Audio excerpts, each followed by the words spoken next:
চলছে নাচ গান, পরনে ঐতিহ্যবাহী মণিপুরী পোশাক। এর মধ্যেই পোর্ট্রেট ও স্থানীয় টুপি হাতে এগিয়ে এলো দুজন শিশু। উদ্দেশ্য প্রধানমন্ত্রী নরেন্দ্র মোদীকে বরণ করে নেয়া। ২ বছর পর শনিবার মণিপুরের মাটিতে পা রাখলেন প্রধানমন্ত্রী মোদী। ২০২৩-এ রাজ্যটিতে মৈতেই ও কুকি সম্প্রদায়ের মধ্যকার জাতিগত সংঘাতের পর প্রথমবারের মতো সেখানে তিনি গেলেন, দিলেন পিস গ্রাউন্ডে উপস্থিত জনতাকে নতুন ভোরের বার্তা, জানালেন সহিংসতায় ক্ষতিগ্রস্তদের স্বাভাবিক জীবনে ফিরিয়ে আনার চেষ্টা অব্যাহত রেখেছে রাজ্য সরকার। किसी भी स्थान पर विकास के लिए शांति की स्थापना बहुत जरूरी है।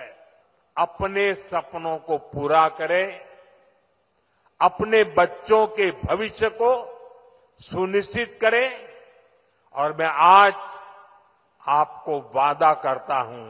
স্থানীয় জনতার উদ্দেশ্যে দেওয়া বক্তব্যে তুলে ধরেন ইম্ফলের নতুন বিমানবন্দর, মহাসড়ক, রেল ও সংযোগ সড়ক, জিরিবামের সঙ্গে ইম্ফলকে সংযুক্ত করার রেল প্রকল্প, মেডিকেল কলেজ সহ নানা উন্নয়ন প্রকল্পের কথা। বলেন, সারা দেশের মতো মণিপুরের দরিদ্র জনগণের জন্য পাকা বাড়ি দেওয়ার মাধ্যমে মর্যাদা ও নিরাপত্তা নিশ্চিতের কথাও। এছাড়াও মণিপুরবাসীর জন্য প্রায় ২,০০০ কোটি টাকার উন্নয়ন প্রকল্প হাতে নিয়েছে কেন্দ্রীয় সরকার, জানালেন নরেন্দ্র মোদী।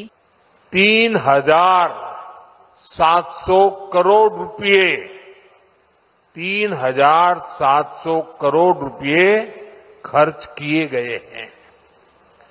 8,700 करोड़ की लागत से नए हाईवे पर काम बहुत तेजी से चल रहा है।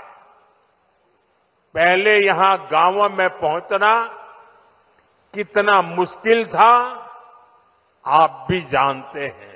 সহিংসতার এতদিন পর প্রধানমন্ত্রী মোদীর মণিপুর সফরকে বাঁকা চোখে দেখছেন রাজনীতিবিদরা। শুক্রবার লোকসভার বিরোধী দল নেতা রাহুল গান্ধী মোদীর এই সফরকে গুরুত্বহীন বলে মন্তব্য করেছেন। কংগ্রেস সভাপতি মল্লিকার্জুন খাগারে সফরটিকে প্রতীকী ও সেখানকার মানুষদের জন্য অপমানজনক বলেছেন। মণিপুর সফরের আগে প্রধানমন্ত্রী মোদী কিছু সময়ের জন্য মিজোরামেও অবস্থান করেন। সেখানে তিনি যোগাযোগ ব্যবস্থা সম্প্রসারণের পাশাপাশি বৃহৎ উন্নয়ন প্রকল্পগুলোর ভিত্তিপ্রস্তর স্থাপন করেন।